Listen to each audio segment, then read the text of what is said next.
Hello everyone, আসসালামু আলাইকুম। বাইরের ওয়েদার খুবই সুন্দর কারণ কানাডা, আমি অন্টারিও প্রভিন্সে থাকি। But Canada as a whole 4 সিজনের কান্ট্রি এবং মে, জুন, জুলাই, অগস্ট হচ্ছে সামার সিজন। সো সামারের ওয়েদার আমাদের খুবই নাইস থাকে। দেখতেই পাচ্ছেন বাতাসে আমার সব কিছু উড়ে যাচ্ছে। সো এরকম উইন্ডি থাকে এবং হচ্ছে গিয়ে ওয়েদারটা এমন থাকে যে সবসময় বাইরে বের হওয়া যায়, যে কোনো কাপড় পরে অল টাইম বাইরে বের হওয়া যায়, এনজয় করা যায়। তো আজকে শেয়ার করবো এক্সপ্রেস এন্ট্রি এবং হচ্ছে ভিজিটর ভিসা।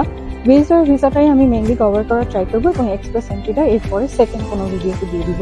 ভিডিওগুলো আমি চেষ্টা করি যতখানি সম্ভব শর্ট করার, যাতে সবাই পুরোটা দেখতে পারে, কারণ লং হলে দেখা যায় যে এতক্ষণ ধরে দেখাও মানে একটা টাইম ওয়েস্টের মতো কাজ হয়ে যায়।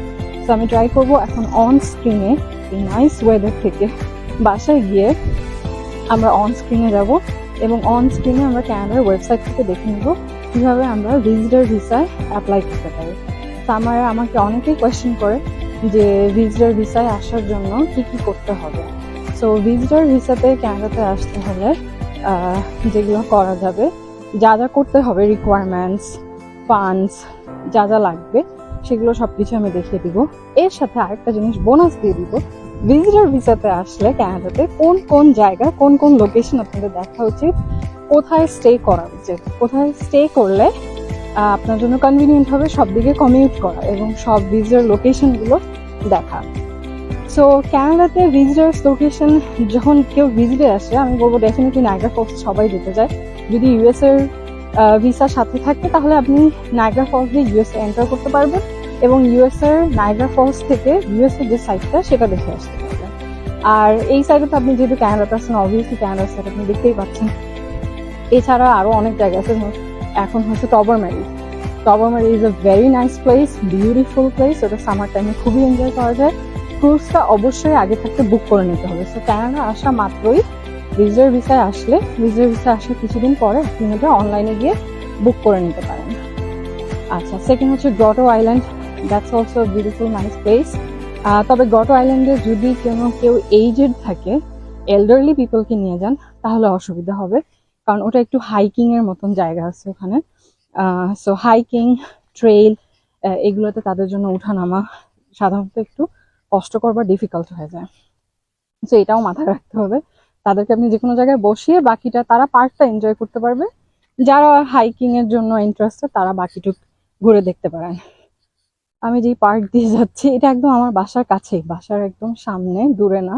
আমি আমার অফিস ডেস্ক থেকে একটু ব্রেক নিয়ে বাইরে আসলাম।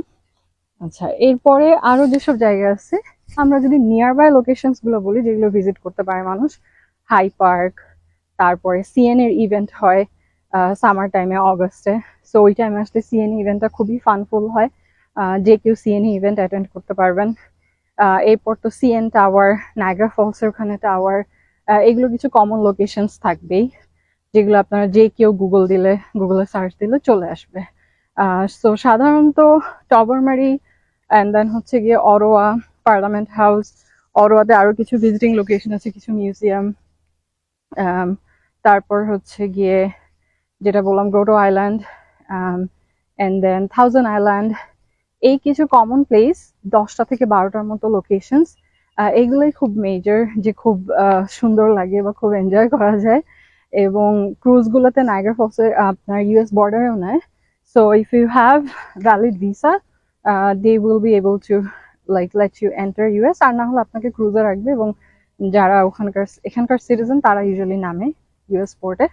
যারা ভিজিটর ভিসা নিয়ে যায়, that's fine, they can still enjoy the cruise. So let's go on screen now and see how we can apply to visitor visa. Visitor visa কিভাবে অ্যাপ্লাই করতে পারবেন। আরেকটা ইনফরমেশন দিয়ে দিই, অনেকেই বলবে যে আচ্ছা ভিজিটর ভিসা অ্যাপ্লাই করে আমি আর তো ব্যাক করতে চাই না। দেখেন, এটা সম্পূর্ণ আপনার ব্যাপার, আপনি কিভাবে এই পুরো সিস্টেমটাকে হ্যান্ডেল করবেন, ম্যানেজ করবেন। আমি কোনোদিনই সাজেস্ট করবো না কাউকে ইলিগেলি থেকে যেতে বা ভিজিটর ভিসা এসে কোনো ভিজিটর ভিসাটাকে কনভার্ট করা ছাড়া থেকে যেতে। আপনার যদি সেই প্ল্যান থাকে, আপনি যেহেতু ভিজিটর ভিসা কিন্তু অনেক দিনে দেয়, রাইট, আপনি অলমোস্ট 6 মান্থস স্টে করতে পারবেন এবং আপনি 6 মান্থসের 1 মাস আগে যদি বের হয়ে যান তাহলে আবার 6 মান্থসই স্টে করতে পারবেন, ওই 1 মাস কম থাকতে যখন আপনি ঢুকবেন। So it's like that, but বারবার এটা রিপিট করা যাবে না, কারণ বারবার যদি আপনি এই জিনিসটা একই কাজ করেন তখন আপনাকে পোর্ট অফ এন্ট্রিতে ক্যানাডিয়ান যে অফিসার থাকবে সে আপনাকে ডিনাই করতে পারে। সো ভিজিটর ভিসা থেকে কনভার্ট করা কিন্তু ওরা কোনো খারাপ চোখে দেখে না, কিন্তু সেটা যদি আপনি লিগেলি করেন, লিগেলি এবং সুন্দরভাবে সিস্টেম্যাটিক ওয়েতে আপনি এখানে এসে আপনি আসতেই পারেন ভিজিটর ভিসা এসে আপনি জব দেখা শুরু করে দিলেন, সো জবে অ্যাপ্লাই করতে পারলেন এখানে। তখন আপনার সুবিধা যেতে হলো আপনার কাছে একটা ক্যানাডিয়ান সিম কার্ড থাকতেছে, ক্যানাডিয়ান অ্যাড্রেসে আপনি আছেন, সো ওরা হয়তো আপনাকে প্রায়োরিটিটা বেশি দিবে, রাইট? সো আপনি সেটা করতে পারেন যে আপনি এখানে এসে একটু অ্যাডভান্টেজ পেলেন, আপনি জবে অ্যাপ্লাই করা শুরু করে দিলেন, একদম প্রিপেয়ার্ড হয়ে আসলেন, এবং তারপরে যদি আপনার ওয়ার্ক অফার লেটার, একটা জব অফার লেটার থাকে তাহলে it's very easy to convert. আর যদি সেটা নাও হয় তাহলে আপনি সিস্টেমের মধ্যে থেকে, সিস্টেমে পিআর অ্যাপ্লিকেশন হোক, এক্সপ্রেস এন্ট্রি পোলে হোক, যেটাতে আপনি অ্যাপ্লাই করতে চান, যেটা আপনার জন্য কনভিনিয়েন্ট হয় ফাইন্যান্সিয়াল ওয়াইজ, টাইম ওয়াইজ, সেটাতে অ্যাপ্লাই করে আপনি আপনার ভিসাটাকে কনভার্ট করে নেবেন। বাট মেক শিওর যে you stay here legally and এমন কোনো প্রবলেমে না পড়েন যেটা দিয়ে আপনার লাইফ রিস্ক হয়ে যায়। ওকে, আমি হেঁটে হেঁটে কথা বলতে বেশ টায়ার্ড হয়ে যাচ্ছি, so let's go on screen and we will আমরা ক্যানাডার ডিরেক্টলি গভর্নমেন্টের ওয়েবসাইট থেকে পুরো ইনফরমেশনগুলো দেখবো এবং ফিল আপ করবো। আমরা অন স্ক্রিনে আছি ক্যানাডার গভর্নমেন্টের ওয়েবসাইটে, যেখান থেকে আমরা এখন দেখে নিব ক্যানাডাতে আপনি যদি ভিজিটর ভিসার জন্য একটা অ্যাপ্লিকেশন করতে চান তাহলে আপনাকে কি কি করতে হতে পারে, আপনি কোথায় ন্যাভিগেট করলে, কোন পেজে গেলে কিভাবে আপনি ইনফরমেশনগুলো পাবেন। ফার্স্টেই বলে নিই, এই লিঙ্কটা আমি আমার ডেসক্রিপশনে পিন করে দিব এবং আমার কমেন্ট সেকশনে থাকবে। ক্যানাডাতে আসার জন্য আপনি ভিজিটর ভিসা হোক, স্টুডেন্ট অ্যাপ্লিকেশন হোক, আপনার পোস্ট গ্রাজুয়েট ওয়ার্ক পারমিটের জন্য হোক, আপনার স্টাডিজের জন্য হোক, যেটার জন্যই হোক, ক্যানাডার গভর্নমেন্ট অফ ক্যানাডা ওয়েবসাইটে যা লেখা থাকবে আপনাকে যে কোনো এজেন্সি ঠিক তাই করতে পারবে। এর বাইরে যদি কোনো কিছু করে তার মানে সে সেটা আপনাকে ইললিগেলি করে দিচ্ছে, সেটা জেনুইন না। ওই প্রসেসেও অনেকে এখানে চলে আসে। আপনি যদি সেভাবে চলে এসে সার্ভাইভ করতে পারেন, কোনোদিন আইআরসিসি আপনাকে ধরতে না পারে, তাহলে ইটস ফাইন। বাট যদি কখনো ধরতে পারে তাহলে ক্যানাডা থেকে আপনাকে সরাসরি ডিপোর্ট করা হবে। ডাজ নট ম্যাটার তখন যদি আপনার সিটিজেনশিপ হয়েও থাকে।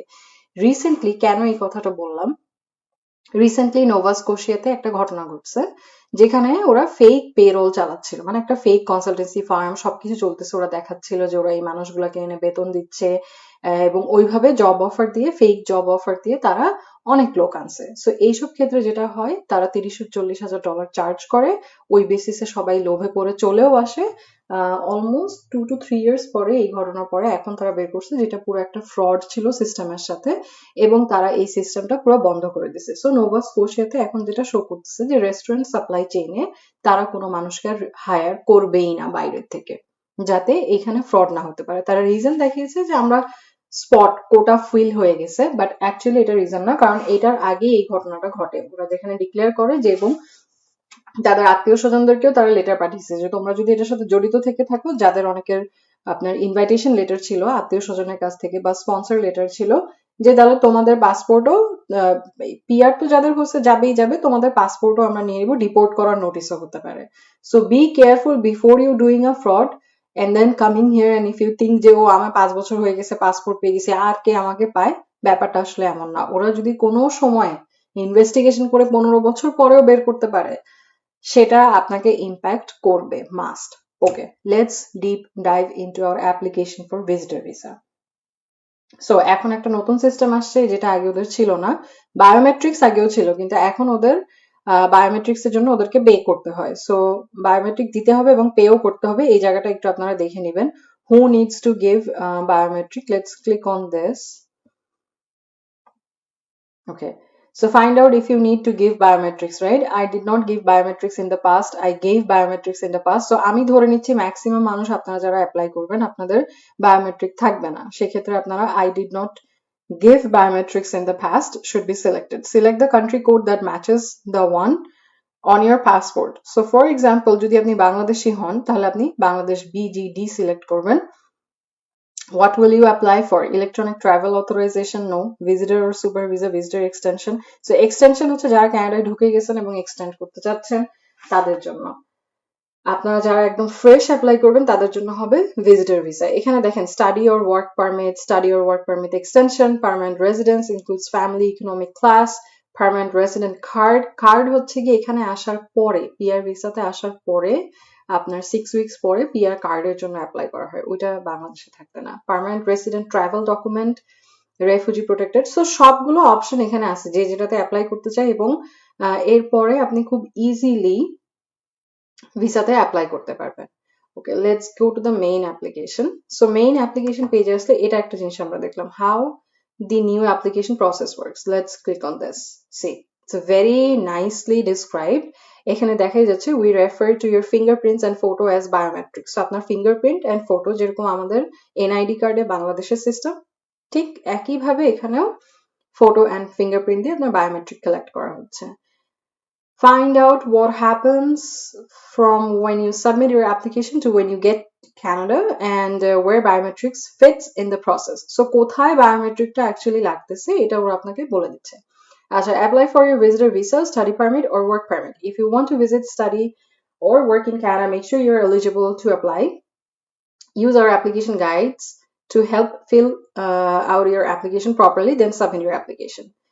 Avoid processing delays by sending us a complete application, which is very important. So let's click on this, go on to this.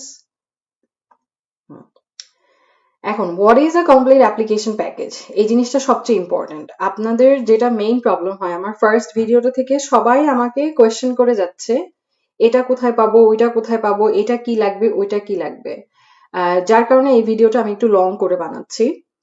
ওই ভিডিওটাতে আমি লিঙ্কগুলো কমেন্ট সেকশনে দিয়ে দিয়েছিলাম এবং স্ক্রিনে আমি দেখিয়ে দিয়েছি কি কি লাগবে। এরপরে অ্যাপ্লাই করা এবং কিছু জিনিস খুঁজে বের করা এটা আপনাদের দায়িত্ব, যারা নিজেরা অ্যাপ্লাই করতে যাবেন, রাইট? আদারওয়াইজ আপনি যদি চান, যার কারণে এজেন্সি আছে, আমি যতটুকু বুঝলাম যে আসলে বাংলাদেশের মানুষের জন্য এজেন্সি বেস্ট। তারা নিজেরা 1%ও খাটাখাটনি করতে রাজি না। তাদের কথা হচ্ছে সবাই তাদেরকে একদম চামচের মধ্যে তুলে ভিসাটা হাতে করে দিয়ে দিবে, জব অফার লেটার দিয়ে। এভাবে ভাই ক্যানাডাতে কোনো কাজ হয় না এবং এই ধরনের অ্যাপ্লিকেশনেও কাজ হয় না। এখন আপনি যেটা ফ্রিতে করতে পারবেন শুধু গভর্নমেন্ট ফিস দিয়ে, সেটা না করে যদি আপনি 10 লাখ 15 লাখ টাকা খরচ করে করতে চান, আপনার পকেটে এত টাকা থাকে, গুড, আপনি সেটাই করেন। বাট এই ধরনের প্রসেসে আপনার নিজেকে, যদি আপনি শুধু অ্যাপ্লিকেশন ফিস পে করতে চান তাহলে আপনি নিজে জেনুইন ভাবে করতে পারেন, কিন্তু আপনাকে সময় দিতে হবে, আপনাকে নিজে বুঝতে হবে। হ্যাঁ, এখন যদি আপনার ইংলিশ স্কিলস এর জন্য হেল্প লাগে, যে আপু আমি এই জিনিসটা বুঝতে পারতেছি না, এই সেকশনটাতে কি বলতেছে, সেটা আপনাকে স্পেসিফিক কারো কাছে আপনি হেল্প নিতে পারেন। বাট আদারওয়াইজ রিকোয়ারমেন্ট কি, অ্যাপ্লিকেশন কোথায় করব, কাকে পাঠাবো, এটা তো ভাই বেসিক কোশ্চেন। এগুলো আপনাদের নিজেদের এই ডকুমেন্ট থেকে পড়তে পারা উচিত, না হলে আপনি ক্যানাডাতে এসে চলবেন কিভাবে? Okay, so let's get back to the topic.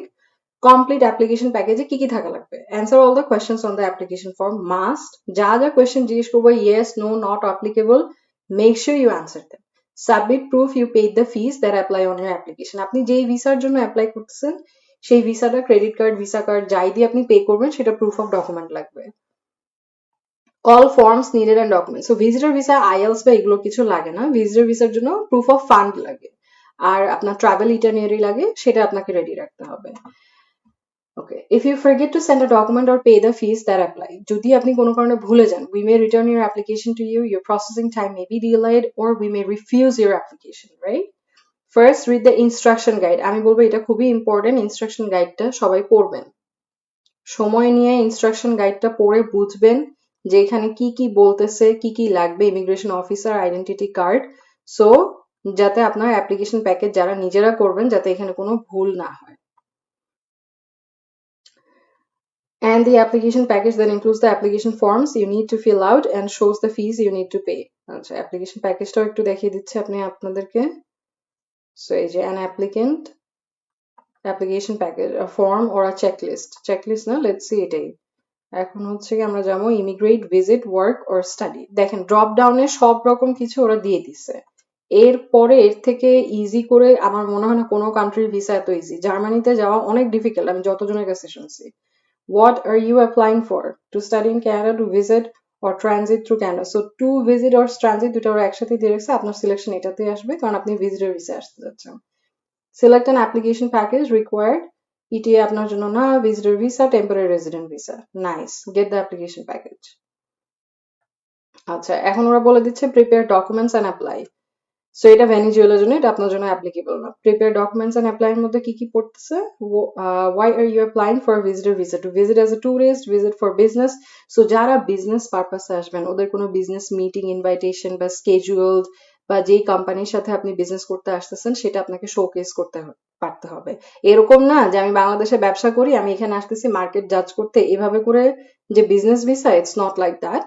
But ওইটারও একটা ক্যাটাগরি আছে, যারা বাংলাদেশের বিজনেসম্যান ইন্ডাস্ট্রিয়ালিস্ট, তারা অনেক সময় যেটা করে, যে শোকেস করে, অনেক টাকা শো করে যে আমি আমার এই বিজনেসটাকে তোমাদের এখানে দেখতে চাচ্ছি, যেটার স্কোপ কেমন। কিন্তু সেটা যদি আপনি এটার জন্য অ্যাপ্লাই করেন, তাহলে আপনাকে মেক শিওর করতে হবে যে আপনার কভার লেটার, আপনার যে লেটারটা আপনার ভিজিটর অফিসার যে পড়বে ভিসার অ্যাপ্লিকেশনের, সে যাতে এটা একদম ক্লিয়ার থাকে যে আপনি কি বিজনেস করেন, এখানে এসে আপনি কোন কোন জায়গায় কি কি স্কেল চেক করবেন, কোথায় থাকতেছেন, এগুলো সবকিছু।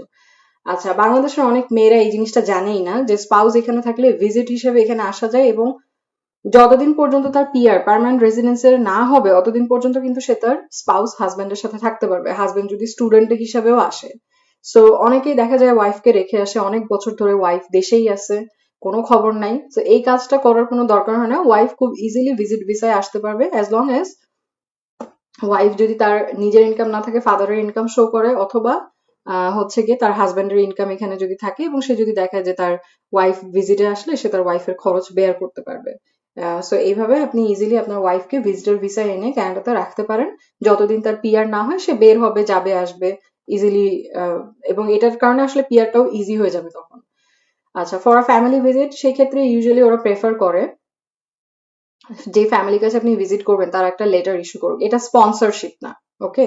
এটা জাস্ট একটা ইনভাইটেশন লেটার থাকে যে হ্যাঁ, সে অ্যাকচুয়ালি আমার আত্মীয়, সে আমাকে দেখতে আসতে চায়, বা আমরাও চাই সে আসুক। আর একটা জিনিস হচ্ছে গিয়ে ওখানে আপনি কোনো ফ্যামিলি, আপনি যদি ফাইন্যান্সিয়াল লাইবিলিটিস নিতে না চান, তাহলে অবভিয়াসলি আপনি ফাইন্যান্সিয়াল লাইবিলিটিস নেবেন না। এটা যে আসবে তার ব্যাপার, সে রেসপন্সিবিলিটি নেবে। কম্প্যাশনেট কেয়ার হচ্ছে গিয়ে যদি কেউ অসুস্থ থাকে, ধরেন কারো আম বোন, আপন বোন এখানে খুবই অসুস্থ, হসপিটালাইজড, ক্যান্সারে সাফার করতেছে, সো এখন তার কেয়ার করার জন্য কেউ নাই, কাউকে লাগবে একজন মহিলা। সো সেই ক্ষেত্রে তার মেডিকেল ডকুমেন্ট গুলো যদি আপনাদের ওখানে পাঠানো হয় বাংলাদেশে, যে আত্মীয় আসবে তার কাছে, সে সেটা দিয়ে এই ফর্মটা সাবমিট করতে পারবে যে আমি এর টেক কেয়ার করার জন্য ওখানে ভিজিট করতে 6 মাসের জন্য বা 8 মাসের জন্য বা 1 বছরের জন্য যেতে চাচ্ছি। ওকে, আমরা ফার্স্টে থাকি just two visit as a tourist, let's see কি হয়। আচ্ছা, গ্যাদার দ্য ডকুমেন্টস। হ্যাঁ, তো এখন আমরা কি করব? Gather this documents to submit with your visa application and bring when you travel. About the documents listed, not all documents listed below are required, some are optional. এটা কিন্তু ওরা বলে দিছে যে সব না, কিন্তু কিছু ম্যান্ডেটরি, কিছু হচ্ছে অপশনাল।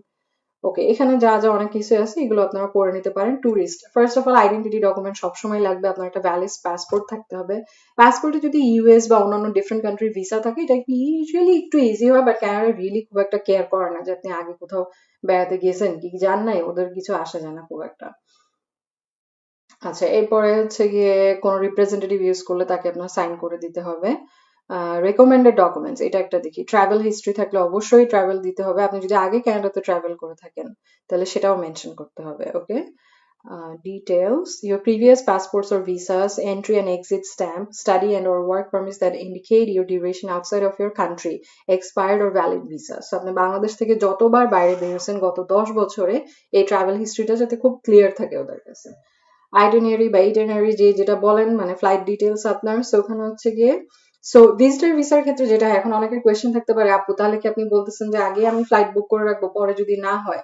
দেখেন, এটা ম্যান্ডেটরি না, তবে রেকমেন্ডেড হলে ওরা বুঝতে পারবে যে আপনি রিটার্ন করে চলে যাবেন। হ্যাঁ, এই এই জিনিসটা করাই হচ্ছে ওদের একটা ট্রিক, যে তোমার যদি এই ফ্লাইট ডিটেলস থাকে তার মানে অবশ্যই আপনি রিটার্ন করবেন। সো আপনার হোটেল রিজার্ভেশন থাকবে, বা আপনি যার বাসায় এসে স্টে করবেন সেটা থাকবে। আর যদি কোনো বিজনেসে কাজে আসেন তাহলে ওই রেজিস্ট্রেশনের জন্য আপনার একটা রেজিস্ট্রেশন করা থাকবে ওই ইভেন্টের জন্য। সো এটা দিলে ওদের একটু আপনার চান্সেস বেড়ে যায়, আর কিছুই না। বাট এটা যে ম্যান্ডেটরি তা না। কেউ যদি খুব ভয় পান যে যদি না হয় তাহলে টিকিটের টাকা লস যাবে, ডোন্ট ডু ইট। আপনি বলতে পারেন তখন যে দেখো পাবো কি পাবো না, I was not sure if I'm gonna get the visa or not, so I didn't book my tickets, flights. আর হচ্ছে গিয়ে ব্যাংক স্টেটমেন্ট তো অবশ্যই লাগবে, মাস্ট। এখানে হচ্ছে যে যত মানি দেখাতে পারেন ততই ভালো। অ্যাটলিস্ট 6 মান্থস এর ফুল অ্যাকাউন্ট ডিটেলস লাগবে আপনার। হ্যাঁ, তো আপনার ফাইন্যান্সিয়াল সিচুয়েশন বোঝার জন্য যে আপনি ক্যানাডাতে এসে কোনো গভর্নমেন্ট সাপোর্ট চাবেন না বা অন্য কোনো রকম ফাইন্যান্সিয়াল হ্যাসেলের মধ্যে দিয়ে যাবেন না। Authority to release personal information to A designated individual, এটা হচ্ছে কি একটা ফর্ম থাকে ওদের। ধরেন আপনি আমাকে আপনার রিপ্রেজেন্টেটিভ হিসেবে রিক্রুট করতেছেন যে হ্যাঁ আমি আপনার সাথে ওয়ান অন ওয়ান থাকবো, বাট আপনি আমার অ্যাপ্লিকেশনটা আইআরসিসি পোর্টালে সাবমিট করেন, অথবা আপনি সাবমিট করতেছেন কিন্তু আমি আপনাকে অ্যাসিস্ট করে দিচ্ছি। তো সেক্ষেত্রে একটা ডিসক্লোজার যে আপনার সাথে আরেকজন আপনাকে অ্যাসিস্ট করতেছে। এটা হচ্ছে পেপার অ্যাপ্লিকেশন যারা করতে চায়, অনলাইনে না করে যদি আপনি পেপারের অ্যাপ্লিকেশন করতে চান। ওকে, সো এই গেল হচ্ছে গিয়ে visitor visa. Everything is very clearly written over here. আমার মনে হয় না এখান থেকে আর কারো কোনো প্রবলেম হবে। After you apply, on this page, your fingerprints and photos, processing your visitor visa application, check your application status, if we approve your application, if we refuse your application. Refuse করলে আবার apply করা যায়, এটা কোনো problem না। আমি এখানে দুইটা জিনিস এই পেজটাতে আসার একটা কারণ হচ্ছে জিনিসটা মেইন ম্যান্ডেটরি। মেডিকেল এক্সাম এবং পুলিশ সার্টিফিকেটটা আপনারা অনেক আগে থাকতে প্রসেসিং করবেন। হ্যাঁ, কারণ এটাতে দেখা যায় যে অনেক দেরি হয়ে যায়, পরে টাইমটাতে খুব প্রবলেম হয় টাইম ফ্রেম নিয়ে। সো পুলিশ ভেরিফিকেশন সার্টিফিকেট যেটা, মেক শিওর যে পুলিশ ভেরিফিকেশন সার্টিফিকেট বা পুলিশ সার্টিফিকেট এটা যাতে আপনার প্রসেসিং টাইমের ভিতরে হয়ে যায়। অ্যাপ্লিকেশন স্টেটাস আপনি অলওয়েজ চেক করতে পারবেন এখানে এসে।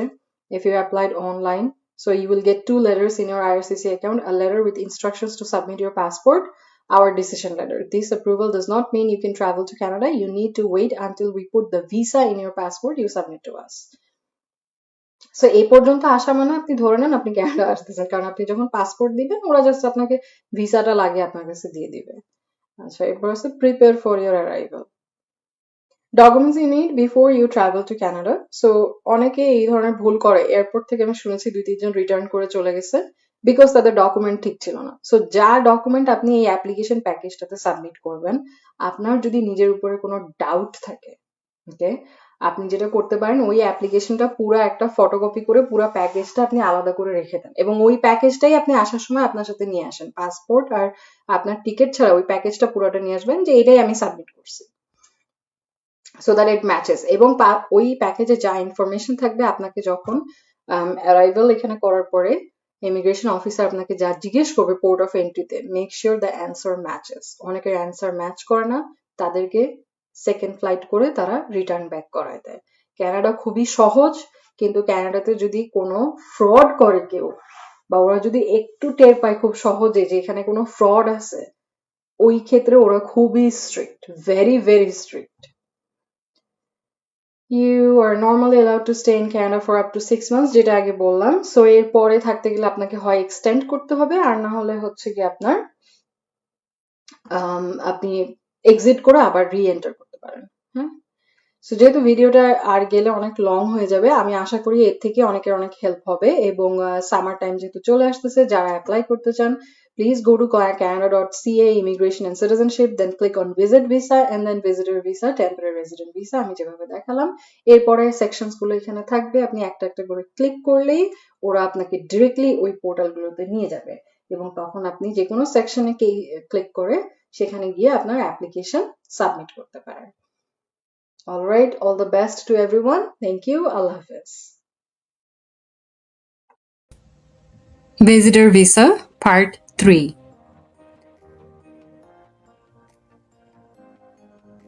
সো পার্ট 3-তে আমরা দেখব যে ভিজিটর ভিসার পোর্টালে, যেটা আমরা পার্ট 2 এবং পার্ট 1-এ দেখে আসছি এবং আমি যেগুলো বলেছিলাম যে কোন ওয়েবসাইট থেকে কিভাবে আপনারা অ্যাপ্লাই করতে পারবেন। এখানে দেখতে পাচ্ছেন লাস্টের এই পার্টটাতে আমি জাস্ট দেখাচ্ছি যে কোন কোন জায়গায় অ্যাকচুয়ালি ক্লিক করলে আপনি কোন কোন লিস্ট অফ ডকুমেন্টস লাগবে এগুলো কিভাবে চেক করবেন। So who can get a visa, এটাতে যদি আপনারা যান তখন আপনারা দেখতে পারবেন যে আপনাদের একটা ভ্যালিড ট্রাভেল ডকুমেন্ট লাগবে, লাইক এ ভ্যালিড পাসপোর্ট অবশ্যই। সো পাসপোর্টটা যাতে ভ্যালিডিটি থাকে সেটা অবশ্যই থাকতে হবে, এবং পাসপোর্টে যদি অন্য কান্ট্রির ভিসা থাকে তাহলে তো খুবই ভালো, আর না থাকলে যে কোনো সমস্যা তা না, একদম ফার্স্ট টাইম নিউ একটা পাসপোর্ট দিও, as long as it's a valid passport আপনি এটা দিয়ে অ্যাপ্লাই করতে পারেন। গুড হেলথ থাকা বলতে ওরা এখানে বোঝাচ্ছে যে কোনো রকম ইনফেকশাস ডিজিজের কোনো কিছু নাই, যেমন কিছুদিন আগে কোভিড হয়েছিল, সো এই ধরনের কোনো জিনিস যাতে না থাকে। কোনো ক্রিমিনাল রেকর্ড থাকা যাবে না, এই জন্যই ওরা পুলিশ ভেরিফিকেশনটা করে। এছাড়াও তো ফাইন্যান্সিয়াল অ্যাসেটস, আপনি ওখানে কি কাজ করেন, বাংলাদেশের আপনার জবের লেটার, তারপরে হচ্ছে কি আপনার ব্যাংক স্টেটমেন্ট, এগুলো অবশ্যই লাগবে।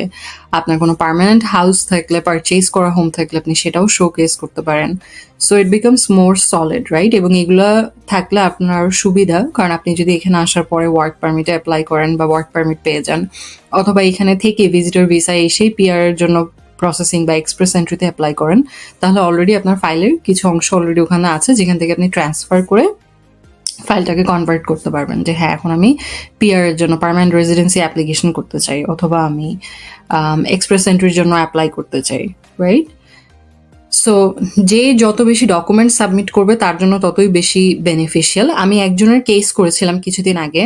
উনি বাংলাদেশের একজন ইন্ডাস্ট্রিয়ালিস্ট এবং উনি হচ্ছেন গিয়ে, উনি অ্যাকচুয়ালি ঢাকার বাইরের ছিলেন। আম, আমি অন্য কোনো ইনফরমেশন ডিসক্লোজ করব না, বাট আমি ওনার পারমিশন নিয়েছি এতটুকু বলার আগে। তো উনি অলমোস্ট 1 কোটি টাকা এবং সলিড দেখিয়েছেন উনি এটা। একটা জিনিস বলি, এখানে অনেকক্ষণ মনে করতে পারেন যে বাংলাদেশে হচ্ছে গিয়ে সবই ব্ল্যাক মানি। সব কিন্তু ব্ল্যাক মানি না। আমি নিজেই অনেকদেরকে জানি যারা আসলে বাবা বা দাদা উত্তরাধিকার সূত্রে ধরে বিজনেস করে আসছে অনেক বছর ধরে। যেমন ধরেন ট্যানারি ব্যবসা, লেদার ইন্ডাস্ট্রিতে অনেকে আছে, গার্মেন্টস ইন্ডাস্ট্রিতে অনেকে আছে, কারো কারো হচ্ছে কি আপনার নিট মিল বা সুতোর কিছু মিলের মনে হয় গার্মেন্টস ইন্ডাস্ট্রি কারখানা থাকে। তো তাদের নিজেদের কিন্তু, এবং ফার্মাসিউটিক্যাল ইন্ডাস্ট্রি, আমার এক ফ্রেন্ডের বাবা যেমন পোল্ট্রি বিজনেসে আছেন, তো ওদের আমি জানি যে আসলে একটা টাকাও তাদের ব্ল্যাক মানি না। এবং তাদের ফাদাররা, আমি যখন তাদের সাথে ছিলাম এবং আছি, মানে প্রত্যেকটা বাসায় তো এইসব ক্ষেত্রে ক্লোজ রিলেশনে যেটা হচ্ছে আপনি একদম বাসার আদি অন্ত সব জানবেন, বা দু একজন থাকে না যাদের আপনি বাসায় আসা যাও, তো ওখান থেকে আমি জানি যে অ্যাকচুয়ালি মানিটা একদম সলিড। সো সবাই বাংলাদেশে যে টাকা দেখলেই একটা ধরে নেওয়ার মন মানসিকতা যে টাকা মানেই ব্ল্যাক মানি, এই জেলাসি, এই মন মানসিকতা থেকে আসলে বের হয়ে আসা উচিত। যার হাতে টাকা আছে সেই বাংলাদেশি ব্ল্যাক মানি হোল্ডার, ব্যাপারটা এমন না। তো এনিওয়েজ, উনি যিনি 1 কোটি টাকা দেখিয়েছেন, ওনার সলিড, ওনাকে 3 দিনের মধ্যে ভিসা সম্পূর্ণ অ্যাপ্লিকেশন কমপ্লিট হওয়ার পরের ডিউরেশনটা আমি বলতেছি, আমাদের সাবমিশন করতে প্রায় 10-12 দিন লেগে গিয়েছিল। ওনার পুলিশ ভেরিফিকেশন এবং এগুলো ওনার অলরেডি ছিল, কারণ যেহেতু ওনাকে অনেকজন চিনে জানে, লোকজন পরিচিত ছিল, সেইগুলো করতে ওনার তেমন কোনো ডিফিকাল্টিস ফেস করতে হয়নি। হওয়ার পরে হেলথ এবং ফিস পে করার পরে, মানে মেইন একদম যে টাইমটা যদি বলি, সাবমিশন থেকে ওনার ভিসা হোল্ডিং টাইমটা ছিল মনে হয় 5 বিজনেস ডেজ। এক্স্যাক্টলি 5 বিজনেস ডেজের মাথায় উনি পেয়ে যান। উইকেন্ড পড়ে যায় দেখে উনি হচ্ছে গিয়ে 7th ডেতে গিয়ে পিক করে। সো যে যত ডকুমেন্টস সাবমিট করবেন, যার ফাইন্যান্সিয়াল স্টেটমেন্ট যত সলিড এবং যত বেশি স্ট্রং হবে, তত ভালো। হ্যাঁ, কারণ ভিজিটর ভিসায় তো আপনার ইংলিশ স্কিলস বা এগুলো তেমন কিছু দেখে না। সো আপনার ডকুমেন্টগুলাই মেইন। ওকে, সো এখানে আছে যে you may also need a medical exam and letter of invitation from someone. সেটা হচ্ছে অনেকে কনফিউজ থাকে, অনেকের আত্মীয় স্বজন থাকলে ক্যানাডাতে শো করে যে তুমি লেটার পাঠাও, তা না হলে হবে না। এটা আসলে রিকোয়ার্ড না। আপনারা যে কেউ যার যার ভাবে নিজেরাই অ্যাপ্লাই করে আসতে পারেন, because Canada doesn't bother, Canada কোনো কিছু এগুলো কেয়ার করে না। ভিজিটর ভিসায় ওদের ডকুমেন্টেশন ক্লিয়ার থাকলে ওরা নিয়ে নেয়। সো অ্যাপ্লাই অনলাইনে গিয়ে আপনারা ক্লিক করলে এখান থেকে apply for a visitor visa অথবা apply for transit visa, directly visitor visa নেওয়াটাই বেটার ট্রানজিটে আসলো, কারণ এটা আপনার থাকলো, right? Every 6 months you can come here and stay. আপনি যতবার চান। অনেককে মাল্টিপল ভিসাও দেওয়া হচ্ছে এখন, লাইক 10 বছরের, 5 বছরের। সো অনেকে আমি জানি যে বলবেন যে এখন প্রচুর ভিসা রিজেক্ট করতেছে, আপনি জানেন না। প্রচুর ভিসা রিজেক্ট কাদের হচ্ছে? যাদের ম্যাক্সিমাম হচ্ছে গিয়ে যারা এজেন্সির থ্রুতে করতেছে, স্পেশালি বাংলাদেশের কিছু এজেন্সি ওরা এখন একদম হাইলাইটই করে নিছে। আমি যতটুকু ইন্টারনালি বুঝলাম সার্চ করে, যে কিছু কিছু ফ্রড হওয়াতে কিছু ব্যাংক স্টেটমেন্ট, কিছু হচ্ছে কি আপনার অ্যাপ্লিকেশনের যে কভার লেটারগুলো যে এজেন্সির থ্রুতে হয়, যে এজেন্ট বা ফার্মের থ্রুতে হচ্ছে, ওইটা দেখে ওরা হাইলাইটেড জোনে থাকলে, রেড জোনে থাকলে ওইটাকে ওরা আর একসেপ্ট করতেছে না। তো এটা জানা খুব ডিফিকাল্ট যে কারা কারা এর মধ্যে পড়ে গেছে, কারণ এটা তো ওরা কনফিডেন্সিয়াল রাখবে। সো বেটার হবে নিজেরা ট্রাই করার, সাবমিট করা, অথবা কারো হেল্প নিয়ে আপনি সাবমিট করতে পারেন। সে ব্যাকে থাকলো, আপনাকে সাপোর্ট করলো পুরো জিনিসটা বুঝিয়ে দিতে, বাট আপনার ফাইলটা ওদের সামনে প্রেজেন্ট হলো যে আপনি সাবমিট করতেছেন, এবং ডকুমেন্টেশন জেনুইন রাখা। আচ্ছা, সাইন ইনটু আইআরসিসি পোর্টালে ক্লিক করবেন। সাইন ইনটু আইআরসিসি পোর্টালে ক্লিক করার পরে apply online for a visitor visa, যেটা এখানে আপনাকে দেখাবে যে get an invite code. So এটা হচ্ছে আপনার লগ ইন করার সময় আপনি যেই ইমেলটা ইউজ করবেন, পাসওয়ার্ড ইউজ করবেন সাইন আপ করার সময়, তখন আপনার একটা কোড জেনারেটেড হবে, হ্যাঁ, ভেরিফিকেশনের জন্য। সো আপনার কোডটা পাওয়া মাত্রই যারা বাংলাদেশ থেকে অবশ্যই আপনাদের ইমেলেই যাবে কোড। সো কোড থেকে আপনারা তখন এখানে লগ ইন করতে পারেন। এরপরে আপনি অনলাইনে যে ফর্মটা পাবেন, ফর্মটা খুব সুন্দর করে ভালোভাবে ক্লিয়ারলি পড়বেন, বুঝবেন। মিনিং বুঝতে অসুবিধা হলে গুগল ট্রান্সলেট ইউজ করেন, অথবা কারো হেল্প নেন, কোনো ফ্রেন্ডের ছেলে মেয়ে যারা এইসব ব্যাপারে একটু এক্সপার্ট, তাদের কাছ থেকে হেল্প নেবেন। Pay with a credit card, I recommend please নিজেদের ক্রেডিট কার্ড ইউজ করে পে করবেন। এখানে আমেরিকান এক্সপ্রেস কার্ড একসেপ্টেড, যে কোনো ভিসা কার্ড, যে কোনো master card accepted. So don't expect যে আপনার কোনো রিলেটিভস বা কেউ ইউএসএ ক্যানাডাতে থাকলে আপনি তার ক্রেডিট কার্ড দিয়ে করবেন, এটা আপনার করার দরকার নাই। সো তাদের কাছে তাদের ক্রেডিট কার্ড আপনার চাওয়ারও দরকার নাই। ক্রেডিট কার্ড যার যার কনফিডেন্সিয়াল জিনিস, এটা কেউ আপনাকে দিবে না। সো এই এক্সপেকটেশন আমি দেখেছি বাংলাদেশের অনেক মানুষ না বুঝতে চায় না। তাদের কথা হচ্ছে গিয়ে, হ্যাঁ আমার আত্মীয় আছে, তার ছেলে মেয়ে আছে, তার ক্রেডিট কার্ড দিলে কি হয়, তার ব্যাংক ডকুমেন্ট দিলে কি হয়। না, এটা খুবই কনফিডেন্সিয়াল একটা ব্যাপার, এবং আসলে এটা বোঝা উচিত যে এটা যার যার নিজস্ব ব্যক্তিগত জিনিস, এটা কেউ দিবে না। এটা আপনার কার্ড দিয়ে আপনাকে করতে হবে। আপনি ইবিএল ব্যাংক থেকে বা সিটি ব্যাংক থেকে ক্রেডিট কার্ড করে নিতে পারেন, কারো যদি না থাকে, বা American Express, and then you can apply for it. আচ্ছা, এটা হচ্ছে যাদের কোনো রকম ডিসেবিলিটি থাকলে, if you can't apply online, তাহলে তাদের জন্য, স্পেশালি যারা ডিসেবল বা কোনো যে কোনো ধরনের প্রতিবন্ধকতা থাকলে, কানাডা সেটাকে খুবই গুরুত্বপূর্ণভাবে দেখে, ইম্পর্টেন্স দেয়। সো ওই ক্ষেত্রে you can take other help. Sign up করাটা খুব ইজি। যে যেখানে সাইন আপ লেখা, এই জায়গাটাতে ক্লিক করবেন। ক্লিক করলে আপনাকে সাইন আপের জন্য আপনার ইনভাইট কোড, তারপর হচ্ছে ইমেল অ্যাড্রেস, পাসওয়ার্ড এগুলো দিবে। তো দেন ইউ ক্যান অ্যাপ্লাই আপনার এই যে ফার্স্ট নেম, সারনেম ওর লাস্ট নেম, মানে হচ্ছে লাস্ট নেম। কারো যদি বাংলাদেশিতে যেটা হয়, নামটা অনেক লম্বা থাকে, নামের প্রায় 4-5টা অংশ থাকে। সো লাস্ট নেম শুধু আপনার একটাই, ধরেন আহমেদ বা ইসলাম, হ্যাঁ, এই ধরনের যে লাস্ট পার্টটুক, যেটা আপনার ফাদারের নেম থেকে বা আপনার নিজস্ব যে লাস্ট নেমের অংশটুকু, সেটাই last name or surname. First নেমের মধ্যে আপনি ওই পুরো বাকিটুক লিখতে পারেন, Imtiaz Ahmed or anything, mister A B C, যেই পার্টটা আপনার থাকবে। যেমন আমার নিজের নামই অনেক বড় ছিল, ইয়াফি উম্মে আরিভানা আওয়াল। সো উই হ্যাড টু, আমার পরে ক্যানাডিয়ান সিটিজেনশিপের টাইমে আমি কেটে ছোট করে নিই, কারণ তখন আই বিকেম ম্যাচিওর্ড। বাট ওরা যখন আমাকে নিয়ে আসছে, আমি অনেক ছোট ছিলাম। So my name was very long, like আমার নামের অলমোস্ট 6টা পিস ওর 5টা পিস। সো এরকম হলে আপনার লাস্ট নেম হচ্ছে শুধু আপনার যে বাবার অংশটুকু বা আপনার নিজস্ব যে লাস্ট নেমটা আছে সেটাই। আপনাদের নাম্বার বাংলাদেশি নাম্বারই থাকবে। বাংলাদেশের নাম্বারের কোড আমি যতটুকু জানি ইউজ করা হয় +880। সো আপনি +880 দিবেন। এরপরে যদি 1 দিয়ে শুরু হয় বা 8 দিয়ে শুরু হয় যে নাম্বারটা, সেটা। ইটস নট লাইক +880 দেন আবার যে আপনার সেলফোন নাম্বারের 0টা সেটা আপনি বসাবেন, এই কাজটা করবেন না, এতে ওরা আপনাকে রিচ আউট করতে পারবে না।